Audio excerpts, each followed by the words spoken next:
Hello everyone, SK সাথী বলেকে সবাইকে স্বাগত।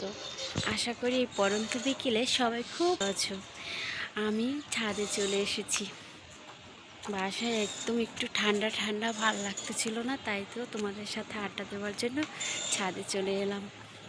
তো কি বলবো, একটা কথা কি জানো, মানুষ কথা বলে পরিশ্রম সাফল্যের চাবিকাঠি।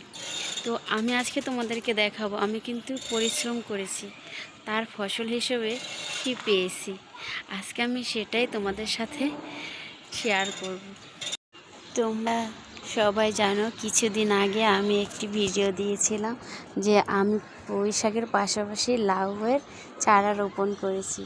কিন্তু দেখো আমার চারা কত সুন্দর হয়েছে, একদম লাউ শাকগুলি অনেক সুন্দর এর পরিবর্তন হয়েছে। এই দেখো পরিশ্রম কিছুটা সফল হয়েছে।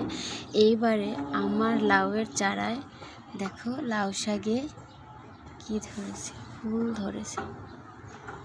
এরপরে এতে লাউ ধরবে, তারপরে আমার পরিশ্রম সার্থক হবে। তো মানুষ চাইলে অনেক কিছু হয়। আজকে আমি ছোট ইউজার আছি, ছোট ছোট ভিডিও বানাই। একদিন আমি ঠিকই তোমাদের মতো সামনে এগিয়ে যেতে পারবো। শুধু তোমরা আমার সাথে থেকো এবং সবাই আমাকে সাপোর্ট দিও, তাহলে একদিন আমিও তোমাদের মতো কিছু করতে পারবো। গাইস, সবাই ভালো থাকো, সুস্থ থাকো। ভিডিওটি পর্যন্ত, টাটা, বাই বাই। আবার দেখাবো অন্য কোনো দিন অন্য কোনো ভিডিওতে।